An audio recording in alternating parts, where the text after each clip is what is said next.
Good afternoon, everyone, and welcome to our small business virtual town hall. I'm Lieutenant Governor Dan McKee, and we're here on Tuesdays and Fridays at noontime talking about the issues that are impacting our small businesses. I would just start off by saying things are heating up, and there's certainly a great deal more urgency today than there was even a week ago on behalf of our small businesses in terms of when they're going to be able to reopen and how they're going to reopen, and whether there's going to be enough flexibility to allow them to actually survive this health crisis. And so things that I've been talking about, going to continue to talk about, is that we need more flexibility in the way that we allow our businesses to open up. We need to keep on voicing our opinion. That's the only way that's going to happen. People who are quiet right now are not going to be listened to, and it's tough enough right now to have people listen to us in terms of the interest of the small businesses. So we need to keep on being vigilant on that, and that's what I intend to do. We also need to create a loan strategy, state guaranteed, working with our local banks to help hundreds of millions of dollars of potential funding for those businesses that actually want to use it. And finally, I would say this is something new that I'm bringing to the table. If we are not allowing certain businesses to open up, it's not their choice. It's the state's choice. It is for the well-being, the safety, the health, and the well-being of the people who live in the state of Rhode Island. Then we need to be prepared to use some of those federal dollars to provide grants to businesses that we have mandated that they close, period. And hopefully, if we hear more about that, if I keep on talking about it and you do too, there's federal dollars that the state has that they can appropriate to help small businesses. And the first place they should help those is the businesses that have been forced to close because it's for the health, safety, and welfare of the people of the state of Rhode Island. I think everybody would understand that money should go to those businesses first. And then other money should go to the businesses that have been impacted because of abbreviated reopenings or openings. And then the businesses that have been able to work through the SBA stuff and have been able to conduct their business affairs, not as normal, but clearly they haven't been restricted. We still should be thinking about them, but not as much as the ones that the businesses that have not been able to open or operate at 20%, 25% capacity. So that being said, that's my opening comment. That's what I'm going to be talking about. But I'd like to bring on Mark Hayward from the SBA. He has great clarification, I think, on the forgiveness strategy right now. That's been very clear. And Joe Rodeo from our office as well. Mark, just give us an update. I know that there has been some updates on the forgiveness strategies, and more needs to be discussed and looked into it. But tell us what you know right now, and tell us where we are as a state, helping service the businesses and the small businesses in the state of Rhode Island. Again, thank you for your leadership on this. Well, thank you, Governor, for having me. We got to get the state back open. We got to get small businesses out there and working. There's no question about that. And I think slowly but surely, hopefully we can expedite that a little bit more. Things are rolling out as they come out. We're trying to at least take a look at them and try to figure out where we're at and how we can explain this. And I said this to Joe and you in the back room that we did get what does forgiveness look like, and I'm still trying to figure it out. It's not easy. It's a 12-page document that came from the agency that was approved by the Department of Treasury, and it continues to explain how you can calculate certain things. There are a couple of areas that we're trying to figure out, and it's on Monday morning, came out on Friday. Over the weekend, I tried not to look at anything, Governor. I tried to kind of be focused on my honey-do list, which is pretty and then on Monday morning, I opened up the PPP forgiveness and had a long discussion with the staff. What we're going to try to do, because there are over 20,000 loans here on Rhode Island. We understand that those bigger businesses that work with CPAs and are able to have others go through this and do their spreadsheets and make sure that everything is correct. That's great. We want our staff here in Rhode Island to become experts in how to assist a small business who got 10, 20, 30, 50, $100,000 and try to get them through this period. I mean, it's really going to be very critical for us to be able to teach people how to do it. And if we can't teach them, to try to help them ourselves and to do it somewhat remotely. So having said that, we had a conference call with Washington yesterday, and there's more coming out. There's it's a plethora of interim final rules as well as other guidance. One guidance that did come out was on Monday as well, concerned foreign entities and foreign entity ownership, and we definitely have some in Rhode Island. And it talks about if they got the loan prior to the rule coming out and what happens if they get the loan after the rule came out. So there is if they got the loan prior to the rule coming out, they're okay, because you have to include all of the employees. In one example that hits home here is we have a situation where there are only 300 employees here, which would make them small by virtue of SBA standards, but they have 1,000 employees in Japan. So that would make them large by SBA standards. But fortunately, in this case, Governor, the loan was given prior to the new rule coming out. So we will work with them to get through this particular situation. But there are other rules coming out, and I can say there's $109 billion still left in PPP. So if people need it, it is available for them to get it. Yeah, that's good to know, because there's people debating whether they should give back the money because of potential, public relations problems, even though they need it. And part of the act that's going on is, well, we haven't been able to get money into certain communities or certain businesses. $109 billion left. The word that I would say to everybody, and I think you are, go and apply. If you don't have a bank, call Mark, call our office, call Joe Rodeo. We'll get you aligned with a bank that's taking applications. I did that twice last week, and I can do it again. But yes, the notion that to give it back because you're worried about public relations, like, and you're a legitimate, qualified candidate, but you're worried about, oh my God, maybe I shouldn't have took the money because somebody else needs it. That's just not the case any longer, right, Mark? No, and I've told people a number of times. I've had this discussion with people. Oh, I took $2.7 million, and oh, I had previously drawn down on my line of credit, but I need this money badly, but I have to give it back for perception. For God's sakes, no. I mean, if you needed the money when you asked for it, and even if you're over the $2 million threshold, this is not trying to be punitive. This is trying to be, listen, you needed it. You had to pay your employees. We want to make sure that you stay in business. I've had 3 people call me saying they're closing shop. Pretty big businesses, by the way, Governor, which begins to make me a little bit worried about if you need it, take it, use it, and then, let's try to figure these issues out later. Yeah, I'm agreeing with you. But unfortunately, some politics gets in, PR gets in. Right now, we want our businesses to survive. And I like your clarification, if I understood it correctly, on that foreign affairs. At the time they applied, they were appropriately applying. If rules changed after that application, that doesn't make that point of time that they weren't accurate with what they said. That's correct. Yeah. Okay. All right, Joe, do you have anything at all on the SBA things? I do have one question. Hey, Joe, your beard's getting a little longer there. Hide behind it as time goes on. Yes, it's good, Joe.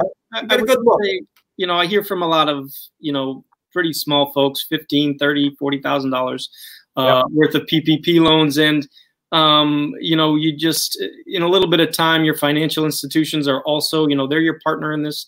They're going to be going through the regs. They're the ones that you're going to be filing the documents with. So, you know, make sure you give them a little bit time to read and understand them, and then they work with you to make sure you get the forgiveness documents that they need under the reg file. So, you know, to a certain extent, even if you're solo and you've only got 15,000 in PPP loans, you know, keep in mind that, you know, these institutions, they will be figuring out the rules. They will be working with you to make sure that they get done, even if it seems like you need the answer more quickly now. And anything, obviously, we've got great leadership here on this call. So we'll continue to monitor them and provide those updates out to this group and to the emails that we have. And Governor, on the other side, on the idle side, this is Yes. the curtain that we can't see behind that curtain. God only knows that I wish I could. I can tell you that $91 million has been given out to Rhode Island small businesses. There is, when I go through it, it looks like there's a $150,000 cap. I know that there are a lot of small businesses that need more than $150,000. This is a loan. This is not a grant. Yes. But in saying that, if a business has been, how do I put this without getting myself into too much trouble? If a business has been denied, we want to know about it. And we want you to send to me, to Mark, mark.hayward, hayward, at sba.gov. If you were denied, the denial letter, and because reconsideration here, there's only one bite at the apple. And if you're going to ask for reconsideration, we want to help you with that. So my deputy, Joan Moran, which is Joan, JOAN.MORAN at SBA.gov, she and I and a couple of others will help you get through this process. Because once you go back in and you ask for reconsideration and you're denied, you're done. And we just want to make sure that if you're going back in to request reconsideration, we want to see what the language is, because there's certain language that's on these denial letters that gives us an indication as to how we can help people. Now, that's a little thing that Joan and I have come up with, just FYI, but we want people to tell us so we can try to help them go through this process. On idle, I think there were 976 loans that were approved, like I said, for $91 million. Should be a lot more, but you know what? We'll take what we can get at this point. Yeah, everything we can get is bonus for us. And then I do have somebody to refer that had actually anticipated the emergency side of the idle, and there might have been some complications in terms of the bank account that he gave the routing number on. And so is there some level of remedy that doesn't disqualify him by getting information to, you know, how do you back channel better routing information for their bank account? So we're trying to do some one-up corrects on, so that would be a situation which would be different from the regular idle loan. Mm-hmm. That would be specific to the idle advance, what you're talking about. Yeah. And we can, through Disaster FOC East in Atlanta, we've got some very good people we're working with there, and on occasion they have helped us try to correct those certain situations, and we're looking into that now. All right, we'll try with this one individual with your office and see how we make out. And you know, that's what he's waiting on, is the dollars to come in. Ben, you have questions at all for Mark? Yes, I have a couple of questions. One is our CFO heard a rumor from a CPA firm and another CFO that the 8-week period might be extended, and that will help business more effectively use the funds to employ people. Is there any possibility that the 8-week PPP will be extended? And I heard that I was going to be the King of England. So, no, and the reason why I say that is because we hear a lot, but until such time as things are passed and put into law, you cannot assume anything. So just assume whatever the regs are when you got the loan are going to continue. Secretary Mnuchin today, testifying before the Senate Banking Committee, of which Senator Reid is a member of the Banking Committee, said that they are looking at, quote, close quote, changing some of the methods by which they are looking at loans. For example, from the 8 weeks to 16 to 24. But that's not either in rule or in law yet. So until that time, you can do nothing about it. So. while we'd like to see things different, sometimes we have to go with what we got. But you did qualify, though, Mark, on the last call, was that if somebody got a PPP loan now, that it's the 8 weeks starts as long as they get it prior to June 30th. I think that's what you said. I mean, if you get it on June 29th, it starts on the 29th. Yeah, that's an 8 week time frame there. We also had another question that said, I'm self-employed and received a PPP loan. How am I to document paying myself? I would assume that you're going to transfer from one account to another. I'm hopeful that your PPP was put into a separate account and that you're transferring on a weekly basis based upon what your payroll would be. While I understand that some of the sole proprietors in the Schedule Ks take draws, in this, for the PPP purposes, please don't do an entire one lump sum over, because that's just going to be a red flag. Just to do it on a weekly basis, 75% of that to be done on a weekly basis over to a different account. Can I use the PPP to cover back pay? I would go to the new regs that came out and take a real close look at that, because I'm not sure that that's going to be acceptable, because we talk about the covered period, and I'm being candid. I've tried to figure this one out myself, whether or not it's prospective and retrospective. So I don't know. I have to go back and research that. As far as the EIDL loans go, too many questions, Ben. This is the last one.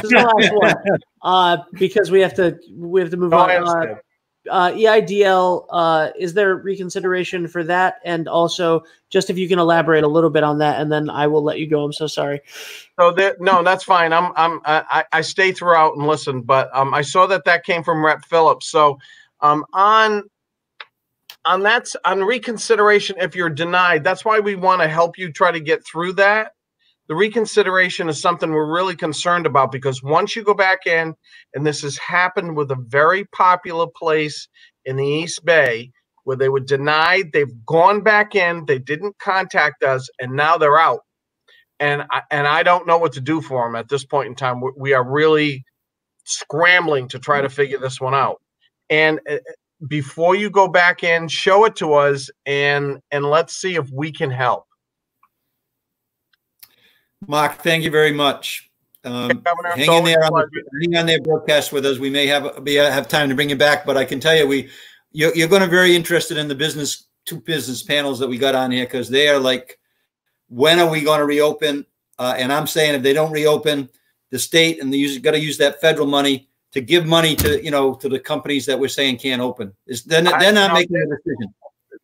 It's very critical. We got to get our economy up and open. We got to open. It's really important. I think there's no question. The governor has said we have flattened the curve. So is Dr. Scott. So I mean, there are things that we need to be cautious, but we need to open the economy. And just FYI, Governor, you, me, and Rodeo all need haircuts. I've been slicking it back with the glue. I think I got some glue in there right now, or something like that. But yes, I agree with that. Thanks, Matt. Matt. Yeah, Matt. Well, yeah, he's the Santa. That's what he said a couple shows ago. Well, hello, Santa. How you doing today? I'm well, Governor. Thanks again for having me. Hey, Joe, how are you? Just lightning quick, because I know you have important stuff to get to. We're up to 222,500 unemployment claims. 54,000 of those claims are for the Pandemic Unemployment Assistance Program, which is the brand new program for self-employed people that we didn't have in the past. 22,200 TDI claims. We remain absolutely slammed, and we continue to innovate and improvise in ways that we hadn't in the past to try to get these benefits out the door. The biggest issue we talked about last week that was still an issue over the weekend was the case with many claims that had been frozen out of an abundance of caution regarding a fraud situation. The good news is many claims were unfrozen over the weekend and payments were released. A lot of those payments hit accounts today. So people should be seeing that money show up today. Usually the run is done very early Monday morning after the weekend payments have been processed, and it takes about 2 days for it to go through. But Tuesdays are typically the heavy day. A lot of customers these days, constituents, use internet banks for their payments. These are those banks that, they're not the brick and mortar banks you see down the street. They exist on the internet only. those banks had some kind of algorithm that allowed them to get the money before the brick and mortar banks did. I have no idea how that worked, but it did. I think that may not be the case going forward. We're starting to see those come through on Tuesdays like everything else. So I would caution anybody listening that's a claimant that gets nervous when they don't see their money on Monday and they have an internet bank. Wait till Tuesday before you reach out. We just have, we have somewhat limited capacity, well over 100 people working on unemployment claims right now. But 100 people is not that many when you consider 222,000 claims. So I'd ask people to please be patient, wait until Tuesday. If there's still a problem by the end of the day, let us know. The last thing I just want to say is there was a question that came through earlier about how do people get caught up with payments if they think there's a lag in the beginning of their claim, or if they're heading back to work and they're still owed a couple of weeks. You can still get paid for time that you were out previously if you're back to work now. You can't get paid for now if you're back to work. So look at it like we owe you the money and we can pay you back. It's okay. We will get to you. We are auto paying as many people as we can. And if we don't, then people should reach out. And I promise I'm here every single day trying to get these things done. A lot of the names I see pop up in the chat are names of people that I've been working with. And your office is sending people over, and everyone else seems to be as well. And that's good because that's how we know we have them. It may take me a few days, but I promise we'll get to it. That's it. I think I'll stay around and listen. I'm interested to see what the business is. I got one kind of oddball question for you, Matt. Sure. Sole proprietor files his tax returns, doesn't have a social security number. Are they eligible for unemployment? If they don't have a social security number, then they would have to have work authorization to be able to collect. So you have to pay taxes. You have to have, usually there's a work authorization number that you have from federal government, and that would allow you to collect unemployment. If you don't have that number, then you wouldn't be able to collect. Okay. But if they're filing a tax return, they got to have some code, right? I mean, there should be. They're filing annual tax returns. Anyway, so like I said, there might be a couple people out there that are like that, so I figured I'd bring it up, and I don't think you've heard that one before, so something new. Yes, Matt, sorry, Matt, I have two questions for you. Sure. One, Matt, if you're not allowed to pay owner with EIDL, can we still collect PUA? As long as you're not getting another source of funding for your income, you can collect PUA. And for self-employed, if we reopen and are unable to pay ourselves still due to lack of revenue, can we continue to collect? Not if you're working. So that's the issue. Unemployment is there if you're not working. If you're working and not drawing a pay, then I would say you're really not supposed to collect. It's really an issue. You're supposed to be available for full-time work and actively seeking it. We've relaxed some of those rules right now, but the general tenet of unemployment is that it's there to support you when you don't have work. Yeah, Ben, and that's a question. If I have time, I'll go back to Mark, or I'll take him offline. But somebody was actually asking that question: if they have not paid themselves, say, over the last year because of constraints on their business, but they had been paying themselves before, are they eligible on the PPP? That's a question I'll ask Mark later on. But same vein. Matt, thank you. Oh, Joe, do you have any questions of Matt at all? No, thanks, Matt. All right, thank you. Okay, then I'll say goodbye to both of you. Thank you very much. Let's bring the Gift It Forward crew in, my three amigos. They're working hard to help these small businesses, and I think it's great. Again, for those who have not first time they've actually watched our broadcast here.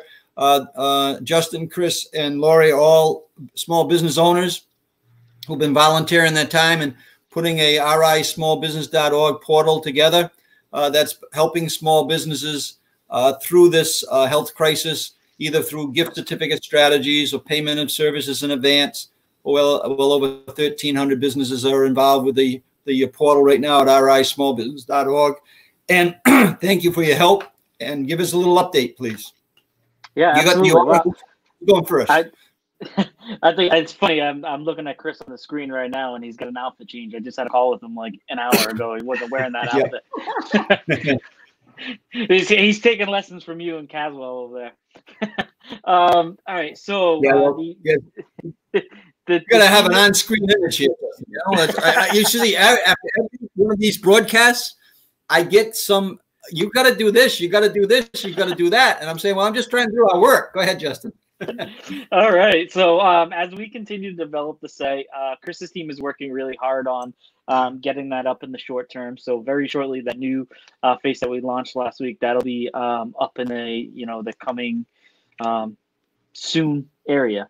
We're all deciding how we're going to continue on as we begin to start shifting and reopening businesses, and our businesses start reopening. How we can efficiently and effectively help the small business community itself. Chris has kind of taken on the role of, getting that site organized.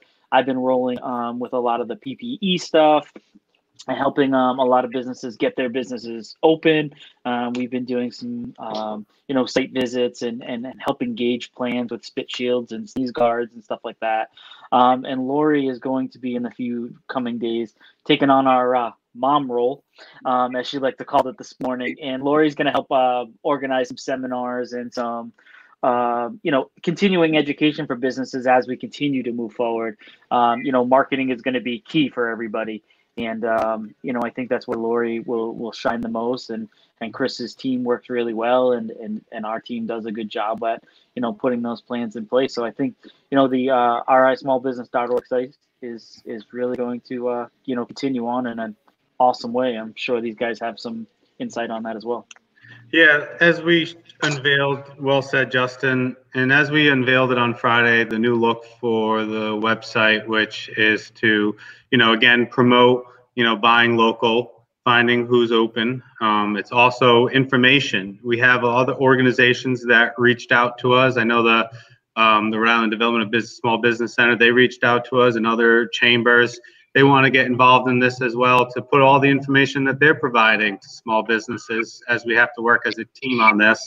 And also to help grow your business, as Justin mentioned, we need other businesses, organizations that want to volunteer or offer free services or discounted services to small businesses to help them out during this time. So again, reach out to us and we'll connect, and you can be part of what we're working on. But the website hopefully should be done relatively soon, and then we can talk about the next phase from there.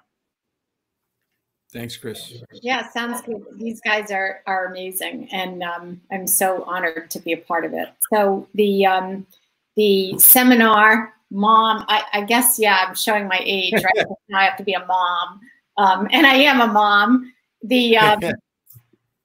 So part of this Rhode Island smallbusiness.org links to rithrives.com site, and it lists businesses. Businesses can sign up on this site for free, and they can create their own business card with all the business information that they want to share. It can be linked to their website and vice versa, but it outlines businesses that are offering deals, offering gift cards, and offering curbside pickup or delivery or online services. So the site is really a group of Rhode Island businesses that are doing their best to stay in business. And we will begin to offer free workshops and seminars around how to think about your business, how to plan moving forward. This week, my team and I are doing a social media event on Facebook, and on Zoom. So you can go to RI Thrives and sign up for that. So we're really just trying to give the businesses what they need. So the small business site has a huge amount of resources. And then what we want to do is drive customers and consumers to the RI Thrives site so that people can start purchasing from these businesses in whatever way they're operating. So thank you, Lieutenant Governor, for this amazing work. Yeah, so it's great to be working. We had a call this week. We got the phase 1 kind of moving out of that, phase 2, phase 3, and beyond that. And our office is very aware of the importance of this, bringing all these small businesses together in one platform, that we're going to be able to communicate with them during the phases, but also beyond that. And really looking forward to working with all three of you in terms of how we, strategically move the site in a way that is helpful, not only right now, but also in the long term for our small businesses. And what you've done is extraordinary. And I'll keep on saying it. I think this is in terms of the small business activity in the state of Rhode Island, this is the story. And thank you so much for your work. And looking forward to continue working with all of you. No, Thanks. Thank you, and I look forward to going to some of these outdoor dining restaurants that your office and everyone helped make available. So we're looking forward to some good old Rhode Island eatery soon. Well, the hospitality's out there, Chris. We take advantage of it, right? Thank you, Justin. Thank you, Chris. Thank you, Lori. Awesome. Yeah. All right, Ben. Let's bring on the first panel. And we have 2 panels left today, 2 business panels. We'll be able to spend about 12 minutes with each one, maybe in that time frame. But our first panel is we've been doing these conference calls with groups of different types of businesses. And one of the things that I think we really got to realize as we make policy on the reopening, whether it's out of the governor's office or out of Commerce, is that not every business can be put under the same umbrella, even though they're in the same industry. There are different segments of the different types of businesses that are out there, and this is where the flexibility needs to start coming into our discussions. So what I want to do is bring on the Performing Arts panel, Dance Studios. Thank you for being here today, Michelle, and Hugo and Danny. Thank you. Welcome. And Advanced Production and Design. Thank you for being here, Adam. Absolutely. Right? Thank you. Yes. Yes. So what we've been doing is we've been spending a little bit of early on just going one by one, tell us a little bit about your business, and then we want to and also add in the your thoughts about why you feel as though that you've been slow in reopening your businesses. And as you've heard me state, if we're going to not allow certain businesses to open up, we got to stop preparing to, pay them for not opening up. If in fact that's for the health and welfare of the people in the state of Rhode Island, there's federal money that has not been, determined how much of the federal money is going to come and help. But I'd like to see, $100 million or more of that federal money come in and help our businesses that we're not allowing to open up. Because how are you going to sustain yourself if you don't have business unless you have some help? And if you do, if it's being done for the health and welfare of the people in the state of Rhode Island, we need to pay more attention to these businesses. But Adam, why don't we just start with you and just give us a little overview, and then we'll go to Hugo and Dana, and then we'll end up with Michelle and give us kind of an overview of your businesses. Thank you for being here. Sure, absolutely.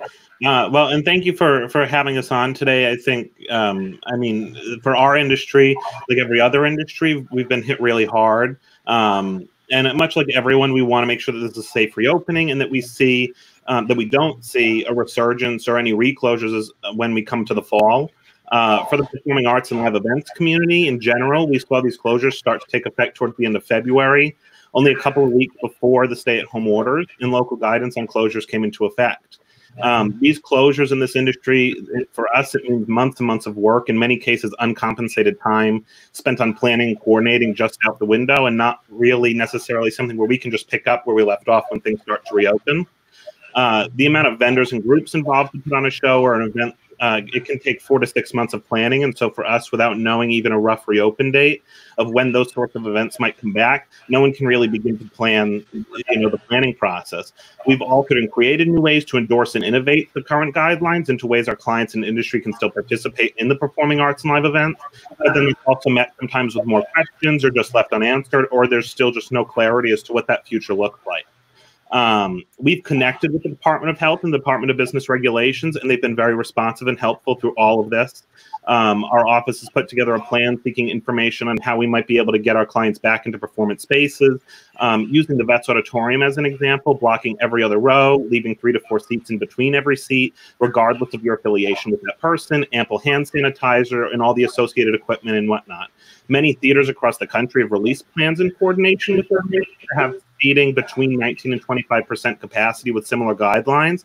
Going back to vets, though, as the example, simply just because we're seeing the example of the press conferences right now, our plan would only be at 13% capacity. And from a financial standpoint, although this might not be beneficial for everyone, much like the restaurants are reviewing now with their guidelines, but it would be a start, and it would allow groups like the dance studios that you have on today to be able to start to do some programming that they really rely on. Now, unfortunately, this proposal was turned down by the health department, and I was told that these spaces would be addressed by the governor and they couldn't comment. So We did make a proposal also surrounding restaurant guidelines with seating for groups up to 100, copying that format from outside dining into an outdoor catered event, whether it be a restaurant or a parking lot, a field, or a tented event. And we're given approval. So again, thank you so much to both Department of Health and Department of Business Regulations.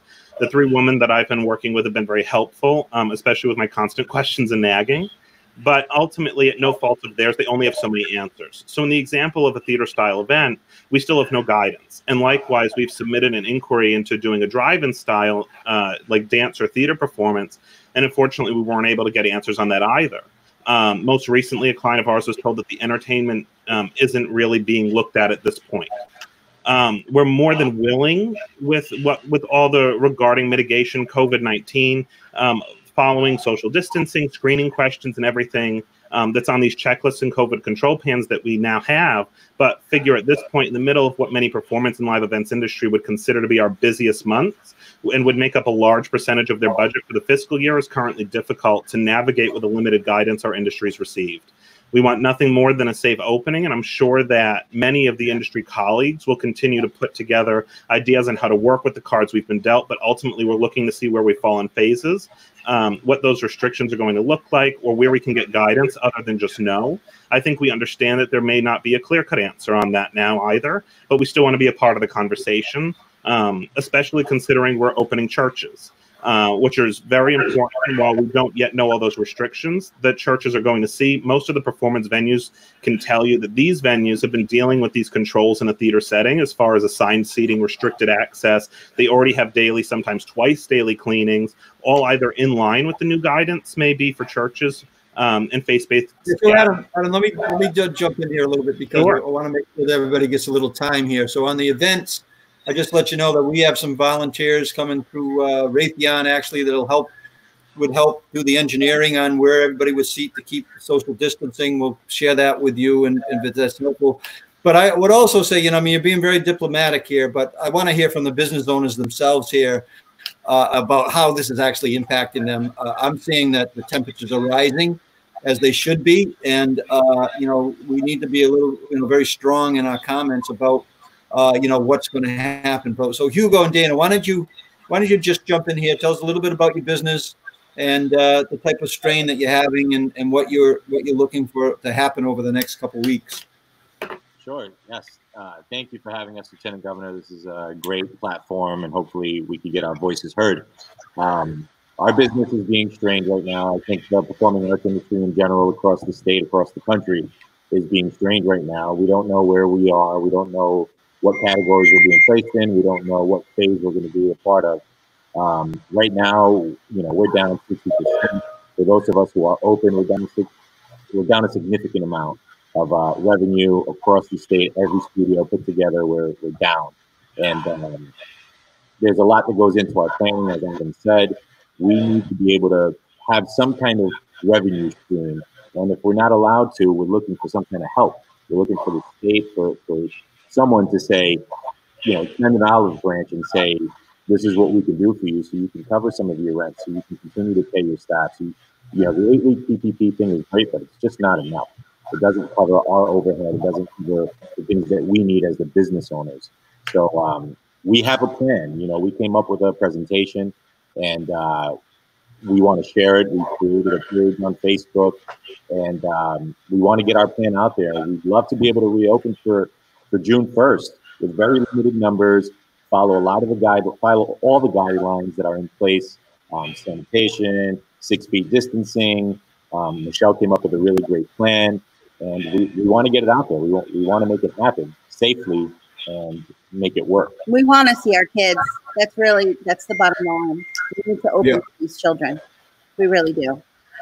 Yeah, Michelle, why don't you share in some of the things that are your business and the type of things you're looking for right now, and you're looking for an audience with the governor right now, right, Michelle? Yes, absolutely. And Dan, thank you so much for having us and letting us share this plan with you. Yes, this has a huge financial impact on us because of the percentage drop of students. We are trying to provide Zoom options for families, but that doesn't work for everyone. And really, our kids want to get back into the studio. And Dana and Hugo are at their studio and I'm at my studio, and you can see like our dance studios are a big open space. So in our plan, we are going to limit our class sizes, and we're going to be gridding out the floor so that each student would have their own personal dance space, and they wouldn't be coming into contact with the other dancers, and they would have that social distancing. They would also have a personal area to keep their items in, and that would be disinfected in between uses.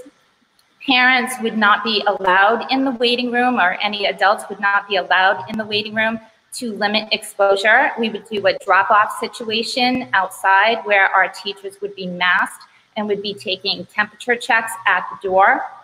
We always have constant contact with our families. So if there's anybody in the family that's sick, or our student is sick, we would provide them with that online option to take classes and ask them to stay home. We would also provide time between classes, so the classes that are coming in and the classes that are going out are not meeting each other and commingling. Of course, we're going to totally disinfect our spaces in between classes and at the end of the day, as we do now, but even more so during this situation. And I just want to impress upon you that our dance studios these kids are like family to us. So we know them very well. I've had students that started with me at 3 years old and are now graduating from high school. So we know these kids, we know their families, and this is a personal endeavor for us to keep them safe. So we will do whatever it takes to provide a safe environment for them. And we actually know a lot of studios in other states that have opened, and they're doing really well. Utah has opened, South Carolina opened, Texas is opened, Ohio is open, Florida is open, Georgia is open, Wisconsin is open to dance studios. I'm not sure why we don't. Yeah, so, I mean that's important information. Michelle, I think that you've been very articulate with your messages. Do you feel as though you're getting a fair shot in terms of presenting your case? I think there's some businesses that are open now that we would provide even a safer opening than those businesses that are allowed to open presently. We have controls in place that would really, they're there to benefit our families and our ongoing relationship with them. And it's our goal to keep them safe. We don't want anyone to get sick. So, and this is not just, a short transaction. These kids are with us for years. So we want to keep that relationship healthy. Right. It's not a revolving door like retail. Exactly. These are families. These are our families. Yeah, and the stress is rising, right? In terms of the industry, the people who have got rent due, they got mortgages to pay, they got different insurances to pay. Those bills are not stopping, are they, Michelle? So when it comes to collecting unemployment, that's just not an option for me, because I have 2 dance studios. I have a extension school of dance in Bristol, and I also have one in Middletown, All-Star Dance Academy. And those rents are substantial. So I have to at least provide some type of income. So even though we have online classes, we're losing students each and every day. So I am not able to draw an income from my business, but I have to work because I have to pay the rent. That rent's not just going to go away at the end of this. Right. And we have mortgages, we have car payments, we have a life. We have to put food on the table. Yeah, and yet you got homes that you're relying on the revenue to pay your house mortgage or your rent, right? Right. And we're so right now, I'm relying on my savings presently. I'm relying on my savings to get me through this. Yeah, this is where I'd encourage all the groups that we're talking to start to do what Hugo was mentioning, do what I have strongly mentioned. If we have businesses that we're not allowing to open, because right now you're not in, you don't have a date, right, Michelle? You don't have a date. There's no date of projected date when this would be over. I thought we would be able to safely reopen by June 1st. So I've gone through multiple scenarios in my planning phases, and I really thought that we would be able to safely reopen by June 1st. And I'm really surprised that we haven't been given that go-ahead. So I would be saying, again, as groups, is look at, You want to open up. That's your top priority. You don't have a date in that, you know, an earliest date that you could be open by, or the, you know, and so you got to start lobbying. I think too, as I'm saying, there's federal dollars that have been appropriated to the states.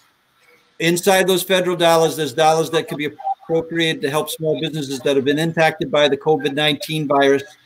I'm stating that they should put a substantial amount of money out and help the businesses that the state has mandated to close because they deemed it in the best interest of the health and welfare and the safety of the people in the state of Rhode Island. You need help, and we need to continue to really advocate for that. I don't understand why the media is not covering this story more. It doesn't make any sense to me. You're the backbone of the state of Rhode Island in terms of, you know, activity levels, revenue levels, income, all the type of taxes that small businesses pay, and yet you're getting the short end of the stick, and it's really bothering me. But that's just my personal opinion. But I want to thank you for being here today. We'll continue to follow up, and hopefully there's some. I'm sorry, Governor. I just want to say, we want to open. It's our number one priority. We want to be able to be with our kids. We want to provide a safe environment. We're not looking for a handout. You know, we're not looking for the state to go above and beyond and throw money at us. We would prefer to make our own money. We would prefer to work. You know, that's what we want to do. That's what we want to do. If we can't work, if we're being told we can't work, then yes, we need help. But we would prefer to open June 1st.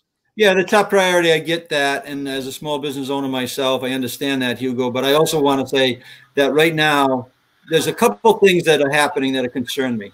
One is there's not a recognition that if you don't open, you need help. That's not happening right now from the state level. The other thing that I'm really concerned about is that maybe an analysis has been made by the state leaders that you're going to fail. There's going to be a number of businesses going to fail, and that's going to be the collateral damage of this thing. And we're going to move on, just like we have in other crises. Because if I don't see real strong help coming out and not trickling out, then I'm really concerned that one of those two things. They think either you're strong enough that everybody's going to survive, or they know that a lot of people are going to fail, and that's just going to be the collateral damage of this whole thing, which would be a shame. Stay in touch with me, all right? And we'll stay in touch with you, and then we'll do whatever we can to get your story out. I appreciate you being here, all three of you today. Thank you. Thank you. Thank you. Yes.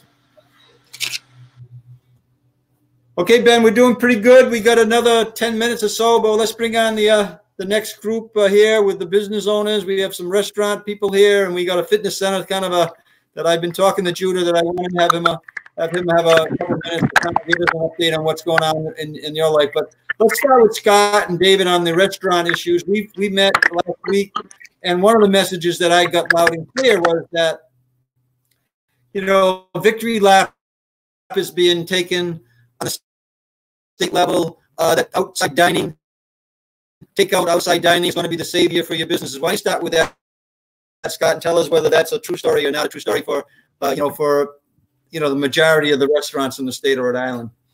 Yes, sir. So we did touch on that, and the reason why we did is because the majority of the restaurant owners that I know, and we don't want to sound like negative about it, but the outdoor seating. Don't worry about sounding negative right now. Yeah, well, I mean, we're past that, Scott. I want to say, like, I appreciate. Just tell the truth. That's what you got to do. I think they were trying to help us, but it doesn't help us at all. The outdoor dining. I have a small, deck where I can fit 4 or 5 tables. Yeah, we have a parking lot, things like that, but we don't feel like people are going to want to come and eat in our parking lot, And on top of that, with the takeout, the way the takeout works is it's like 1.5 times as hard as how I put it, because it's more work to get it done. Phones are ringing off the hook, and it's literally like a 4:30 to 7:30, and we get completely slammed. And I'm not sure that, the people that made the decisions are not been in the business or realize it's really hard to execute it. And adding tables outside, it's just a nightmare. And we were just talking about expenses, Dan. If I had to buy more tables, more chairs, we don't have the money to do that right now. So we are looking. I'll say that I am looking for the handout from the state, because if we have to continue to be closed, then yes, I feel. Scott, I'll tell you. I want to tell you this, Scott. It's not a handout. If the state is telling businesses you can't open up, or you have abbreviated operation, They're doing that because they say that's for the health and welfare and safety of the people that live in the state of Rhode Island. So my position is, you're not looking for a handout. By you complying with these orders, which is hurting your business, you're following the safety guidelines that are being set out, and you have nothing to do with it. So I don't think it's a handout. I think you need. I think that there's a responsibility. We would also rather work and not take a handout, but I say, like, I mean, I was just getting prices on plexiglass and things like that yesterday. We're looking like probably $8,000 or $9,000 in safety, things like that we have to buy in addition to the state's going to make us do. So I just, in that end of it, I'm all about the safety part of it, but I mean, we don't have the money to pay for that. So I do, I would ask for that money. Also, with the outdoor dining, I don't really know anyone that's really doing it up in the northern part of the state, because it doesn't make any sense. It would actually just piss everybody off. And when I say piss everyone off, I mean the people ordering takeout that's going to take 2 hours, and the people sitting there that are going to sit there for 2 hours because we're getting slammed within a 3-hour period. And you can only put out, so many cheeseburgers and fried clams and things like that. You know what I mean? Yeah. And I just don't know. Like, I think they thought they were doing us a favor, but I think they scrap that idea. We need to get these restaurants open as soon as we can. So we've joined. We found another coalition that actually there's like 200 restaurants now that we all want to open like June 1st, the latest. In a safe way, of course, but. We're gonna sink if this doesn't happen soon, basically. Yeah, and I think that's the message out there right now. I mean, like I said, you're being restricted for the safety, health, and welfare of our state. In terms of the people who are making the decisions. You didn't make that call, and if that just the cost of you kind of getting ready potentially to open up outside, restaurants around the state of Rhode Island are having the same dilemma, and they don't have the dollars to do what you're talking about, yet they're being required to do it. So if you're being required to do something, then the state should be funding that. David, give me an overview, besides the fact that we've enjoyed the steak sandwiches up at Case for a lot of years, and tell me what's going on. Dan, thanks for having me on. I agree with everything Scott said, and I don't want to go back through it because I feel the same exact way he does. I think that we need to open up by June 1st. I think at 25% capacity at a minimum, and let us do what we're supposed to do. I think that we've been in the business a long time. We know how to do the safety part of it. We've been doing the safety part of it. We see people every day that come through our restaurant, and they're frustrated. They want to see us open, but the takeout, more because of weather related. I mean, Sunday was a beautiful day, but at like 7 o'clock Sunday night, it was like the freezer turned on. And so what are we going to do on some of these other nights? It really doesn't work. And I know you're talking about that money that the state got, that $1.25 billion. But if the state reps and senators, and some of them are on this call right now, they need to step up to the plate and demand it from the governor, because she's not talking to us. She's not even talking to you guys, really. But, I mean, she kind of just does what she wants to do. And I think that I gave her a lot of credit in the beginning, but I'm growing very frustrated. I'm not normally a person that gets like this, but it's a matter of survival. And I'm here at the lodge right now. We're getting this thing ready to open in a few weeks. And part of me says, should I open it? I mean, it's, with the labor and going through this whole thing, I mean, it could help if we're open for, even 25%. I mean, both my restaurants seat about the same amount of people, but the lot is almost twice the size. So I can maneuver tables a little bit easier in here, but it just makes it so much easier if we had some of that revenue coming in from indoor dining. And like, I think it may have been somebody earlier mentioned, like, every little thing you look at with takeout, you got to analyze, because there's such a cost to it that it's, and I don't mean to be blunt, but, the liquor that you sell can hide a lot of things. Like, if you have a cost increase on some of your products, sometimes you find out how long is that going to be up. And if you raise your drink prices 10 cents, 20 cents, it can hide some of that. But when you're doing takeout, you really don't have that avenue because everything is a cost. The cups, the to-goes, the bags, I mean, you name it. So it's tough. And I really, am I demanding? I kind of am. I'm really demanding the governor June 1st, let's get back to business. And we can do it in stages, but, you know, and I'm going to throw this out too. The whole thing about the beaches being reopened, I know it's not part of the restaurant thing, but, you know, you take 2 beaches, you tell them you're going to be limited parking, no bathrooms, no concessions, no lifeguards, and you're going to open it on Monday. Most people, Dan, and you might know this more than a few people, but on that Monday, most people are coming home. They don't want to be there on Monday. You know, why not open it Friday, Saturday, Sunday, and space it out so you don't have 1 million people going to these 2 beaches? It's going to be a nightmare down there. But I think she's got too much power right now, and I hate to say it because I'm saying it. My name's out there. I don't care. But she's just doing what she wants to do, and I'd rather see guys like you who are elected also, and our state reps and our state senators have a say, because you guys are reaching out to us. You're listening to us. She's not listening to any of us, and you know that, and I can say it because what do I get to lose? But I hear it from a lot of the people in elected office. She's not listening to anybody. But and I agree, we have to put pressure, and I think we've got to get the media behind us to say, although the takeout was, the outdoor dining is good, it's not good for everybody. And you know, down at the beaches, yeah, the Coast Guard House, beautiful out. It's beautiful out there, and that's great for us. It's not going to work. If it was July and August, it might work because it's a little warmer. The drinks to go, I'm going to give her credit for that, and whoever else had that idea, that actually is working good. And we don't have drunks coming in ordering 10 drinks at a time to go sit outside. It's mom and pop, the oldest people who don't know how to make that Manhattan martini, and they're doing it well. And I'm whether you sell 10 drinks, 20, it helps. So I'm going to give credit where credit is due. But that's all I got to say. Yeah, David, and you know, the beach issue, I just got off a call with the Misquamicut Beach Association, and they are just absolutely totally confused. Their beaches are not going to open up, yet 2 small beaches are. And I've heard this from municipal leaders too, who are not allowed to be in this discussion to help monitor and to implement safe strategies on reopening. It really is time, quite frankly, and we've been doing this for weeks. And really, we're a lone voice on this thing, David. I need help. You need to have help. That's why we need to kind of organize in a way that we are very strong in terms of the fact that what you're asking for. And that's why I'm saying, if you're not allowing businesses to open up, then pay them. Period. Exactly. Because otherwise they're not going to survive. So if you're not allowing them to open up, pay them. You have federal money. Use that federal money, and let's save as many businesses as we can if, in fact, you're not going to let them open up. Judah, I want to go to you because we've had discussions on the fitness thing. I think that you have the same, with David and Scott's thoughts, but give us your frustration as well, what you've had, and you've been doing it very professionally, as everybody has. I'm not saying that people should be unprofessional on this, but I think they can be very strong in what they say. Go ahead, Judah. Yeah, Dan, thank you for advocating for us. It's very much appreciated.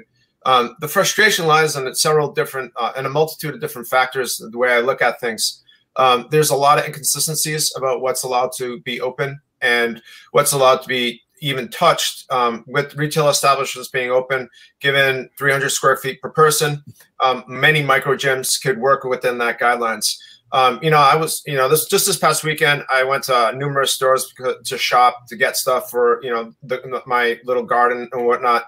And, minimal, I don't know who I was around. I was around hundreds of people. There was no contact tracing, and our micro gyms have ability to contact trace every single person. We have a controlled environment.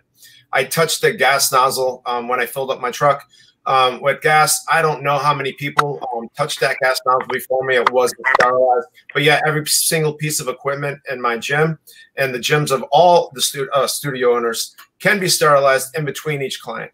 So there just seems to be a lot of lack of logical reasoning and common sense when these guidelines are being put out. There's a lack of consistency of what is being allowed to occur and what's not being allowed to occur. And my thing from a health and wellness standpoint, if we're trying to prevent disease, nothing's going to prevent disease better than physical and mental well-being. and that comes from exercise. And now the argument to that is that people can exercise wherever they are, and that fitness comes. But you know, as well as people who exercise know, it's not the same, right? There's a mental release by stepping into a gym, being part of a community of like-minded individuals, which enhances your mental well-being while it's enhancing your physical well-being. And we're, myself, my fellow gym owners, yoga studio owners, other boutique studios, as well as all of our clients, we're lacking that ability to do what we want to do, especially given the climate where the curve has been flattened. And we can, you know, you saw the white paper that I submitted to you with our plans for reopening. Everything's very controlled. Everything's very going to be sanitized. We have a very good proposal and very good plan, and we're not even being told a potential reopening date. Last we heard, yeah, Judah, that's what's you know, was loud and clear with my conversation with you over the weekend, is that, you know, again, I'm going to say this. Either the state leaders think that there's total resilience in every small business out there and they're all going to survive because they just are going to survive, or they've made a decision that many of our small businesses are not going to survive, and that's the collateral damage of this COVID-19. Unless they step up and they pay you, if they're telling you can't shut down, if the state is not stepping up and paying you so that you can actually live to see another day when you actually open up. But you've got frustration that you don't even know what the potential earliest date that you could open up, right? Right. There's no planning. So our options are to blow through any financial reserves that we have to try to stay open, to potentially just fail, or to take out debt from loans to potentially sustain a business which isn't going to be financially viable, or we don't even know when that's going to open. And those loans have personal guarantees. So, you know, and that's the frustrating part. So like just having clear communication, consistency, and some hope, you know, I think that's what we're asking for, you know, because as you said, I've been trying to maintain professionalism and to be flexible and to do everything that's being asked of me. But it's getting to a point where, you know, like, do I just say, screw it and open my doors and see what happens? You know, and that's what I'm trying to not do. But it's coming to that point very soon. Yeah, so I would say that, Judah, that, and I agree with David. I mean, David and I had to work through the banking crisis when Marquette Credit Union closed down and all our businesses were like in big trouble during that time. This was different circumstances, you know, but you need to be, you know, professional in your demands, you know, professional in your voice. That's what I'm saying. I think you need to go to your reps. You need to go to your town council members. You need to go to the governor's office. You need to, you know, really not just request, but demand a hearing. And you need to go to the media. And that's why I'm hoping that even, you know, what you're saying today gets picked up by radio media and by the print media and the news media, because this notion that somehow that our small businesses can just be ignored, as they are being, either if you're going to shut them down, pay them. Period.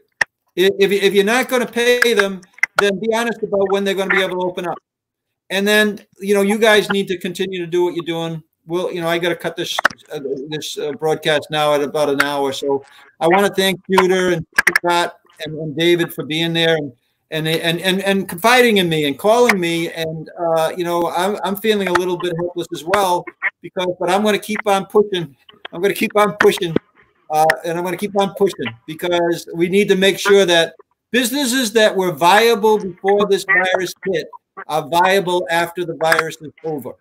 And we should be doing everything we can, because those businesses, just like any other scenario with any community, they have families, they have people, they have kids, they have, you know, all those type of things that you need to make sure that you're aware of. And right now, the small business community is not getting what they need, and we need to make sure they do. So I'll work with you any way I can, as long as we take the high road.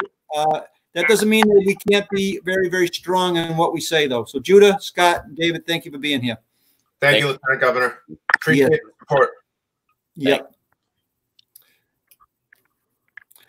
So Ben, I kind of ended my thoughts on that. Like I said, if we're not going to let small businesses open, then pay them and use the federal money to do it and come up with a strong plan. I haven't seen it yet. Partner in with state guarantees with local banks to provide $1 billion or more of loan possibilities that these businesses can choose whether or not they borrow off on favorable terms. That's their choice. And then also let's create some flexibility where it makes sense. So I want everybody to stay healthy, stay safe, abide by the the rules that are being laid out by Dr. Scott, the governor's office, social distancing, washing your hands, face mask. And we really need to get a stronger voice for the small businesses. So if you want to join me in that effort, call our office, 222-2371. Make sure that we know that you're out there, and we'll definitely make sure that your voice is heard. Thank you so much. Stay safe, and we'll see you tomorrow night, Wednesday night. We're going to do a little Memorial Day celebration with Kasim Yan and Operation Stand Down. We got to remember that the veterans and those who give them their lives for us safety need to be recognized, even in all this turmoil that we're going through right now. Have a good day. Thank you very much.